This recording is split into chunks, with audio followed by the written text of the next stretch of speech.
and out of Russia and the U.S., it says we got to poison them when they're young so they never fully develop, and they're literally like biological androids. That's exactly the game, and this is why, again, the point you made earlier, I've been talking about this for years. This a massive assault on human freedom, on the human body, on the human mind, is because this period of change, this cycle is coming, and it's waking people up, and they're desperately trying to keep the lid down so that they can control for the next cycle. And therefore, they're attacking the young particularly because they're going to be the adult people as this cycle really unfolds, and therefore they need to destabilize them. And that's why their food and drink is attacked more than anybody. And that's why we've got the kids being put on Ritalin and Prozac. David, for PrisonPlanet.tv viewers, I'm only doing it with one segment today because time's precious.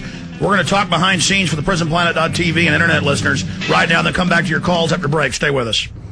Okay, John, I'm going to skip this break. David, we are just on the internet audience now because I promised to come back to calls. Let's put bookends on what you just said. I just read the other day in the New York Times, 100 million people on serotonin reuptake inhibitors alone. If that isn't THX 1138 Brave New World, I don't know what is.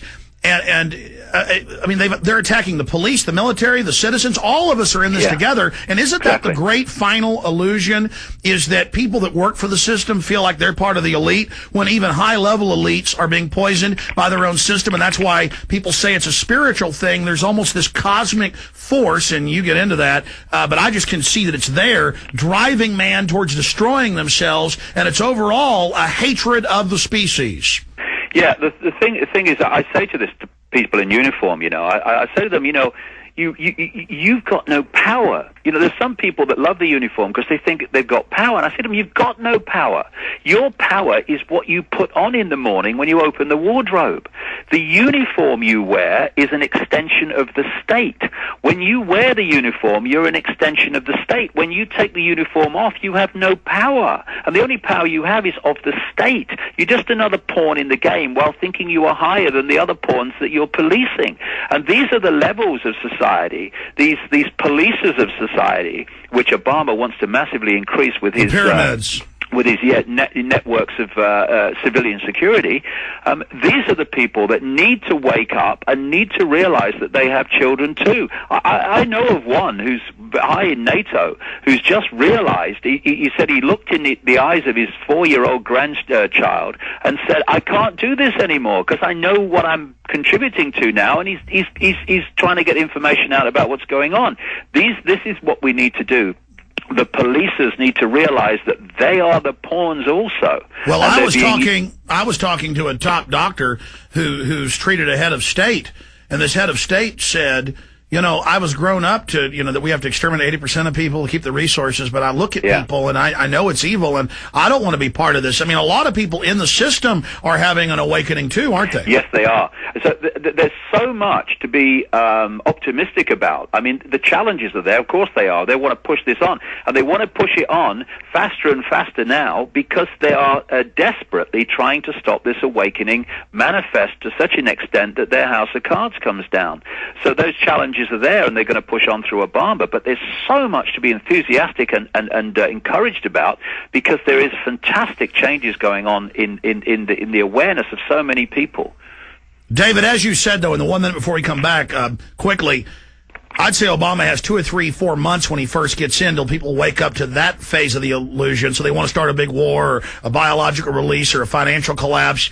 What do we do to expose this guy and stop him being able to carry the ball for the New World Order in the first few months? Well, what we've got to do is keep whacking this information out, and people who are listening to this information, don't be a cul-de-sac for information. When you receive the information, there is a responsibility. Pass it on, pass it on, pass it on. By word of mouth, you can inform vast numbers of people very quickly if enough people do it. That's what we need to do. You're right, and we have incredible power, but we better use it now because they are planning to shut down the old web. The inventor of the web said a few days ago that quote, it's going to die. They're letting it die. It's being killed. So we need to move right now. Folks, we're coming out of this break with only PrisonPlanet.tv viewers and Infowars.com exclusive stream listeners tuning in, though we do have tens of thousands tuning in on the free streams and quite a few watching on PrisonPlanet.tv. We're coming out right now with David Icke with your calls. Here we go.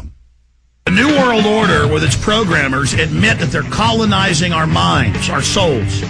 They are keeping us weak, confused, dumbed down, infighting.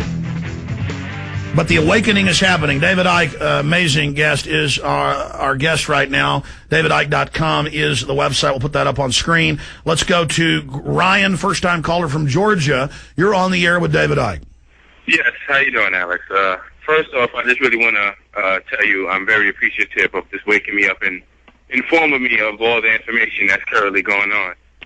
And second, I just really want to say, by far, I've been wanting to say this for a long time, Lindsey Williams, David Icke, Steve Quayle, and Tex Mars are by far your most important guests that you have on your show. And I would just really appreciate if you can even get them on even more, because every time they speak, they get really straight into the point, and they inform us with information of how these people are thinking and pretty much what their next steps are going to be. Hey, listen, I'd have David on every week or two if he'd do it. He's just very, very busy, but he has been agreeing to come on every month and a half or so. So I hope we can continue having David on. David? Yeah, well, that'd be great. Well, thanks very much, Ryan. Thanks very much for that. I'll give you an example of how things are moving on, though. I'm coming to America in about 10 days. I'm going to be there for about 2.5 months. I'm talking in Los Angeles on the 16th for 7 hours, and then I'm going down to speak in Mexico. And after that, I'm going all over the world. I'm going to Greece. I'm going to Australia. I'm going to South America, to Brazil. I'm going to Croatia. I'm going all these different places. And a few years ago, crikey, I couldn't fill a phone box in England. So this is the scale of the awakening that's going on. And, we have to, balance the things that are happening that we don't like with the fact that there is a terrific global awakening going on. Of course, it doesn't get in the mainstream media, so most people don't think it exists. But I've been to 47 countries now, and it's happening all over the world. Well, David, I look at your website traffic. I look at my website traffic. It's all going straight up on the Google Trends. And by the way, I talked to David a month and a half ago, and he was on. He's agreed to come to Austin. I'm going to set that up. It'll probably be, I have to probably talk to you in the next few days so I can go ahead and decide on a venue and set it up and get you over here for maybe a 2-day event. The problem is getting a big enough venue. You can probably get 5,000 people. I can probably get 5,000. And so, but I need to find a time that's good for you. I need to nail that down and do that here in Austin, Texas. I think that's the place to do it. So I'll let that out of the bag. David's agreed to come here and speak with myself. And he'll do his presentation. I'll do a briefer PowerPoint presentation. So that's coming up, the two of us teaming up, because we all have to come together during this critical time. I appreciate your call, Ryan. Anna in Idaho, you're on the air. Go ahead. Hello, can you hear me? Yes, Anna, you're on the air. I have to agree with the caller that was just on, Ryan. I love it when you have David Icke or Steve Quayle. I just wanted to say thank you. I'm a huge fan. I wish you could go on tour. I want to meet you in person. And that's all I wanted to say is thank you. Thank you to you and David and everything you do. Oh, thank you very much. Whereabouts are you? Absolutely. Let's go ahead and talk to David in Montreal, Canada. You're on the air with David Icke. Yay. How's it going? I'm very happy to finally be able to speak to you both. I'm the webmaster of criticalunity.org, and I syndicate a lot of both of your articles and videos on my site. As David mentioned, people need to take a good look at the big picture and not be intimidated by the elite's manipulation and scare tactics. The playing of the racial card is only possible because racism was indirectly created by the elites by molding our worldviews. As fascism unfolds, those who supported Obama or any of these bloodlines, they're waking up. And we will stand against the corruption no matter what they throw at us. Our world, our lives, and our freedoms are at stake here because the people have been at the mercy of the malevolent... Sorry, I'm a bit nervous, but we've been at the mercy of these malevolent powers that have taken over our planet. The people are ready to hear the truth, but as long as the majority has no opportunity to even know about Infowars, DavidIcke.com, or my site, how will they wake up?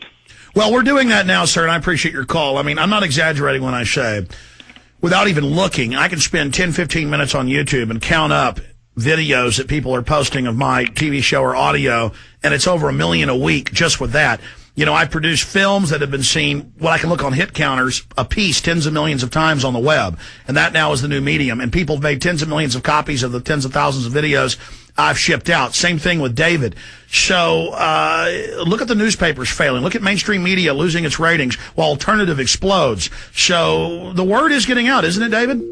It is, and we're heading towards a real explosion, because the curve in awakening is getting really exponential and starting to go upwards very fast. This is a great time, and you know, it's not a time to get fearful, and it's not a time to get depressed, although there are many reasons to do that. It's a collision course. Hold on, David. We're going to skip this one too in the time that we have, just for PrisonPlanet.tv viewers. For everybody else, we'll be right back. Stay with us.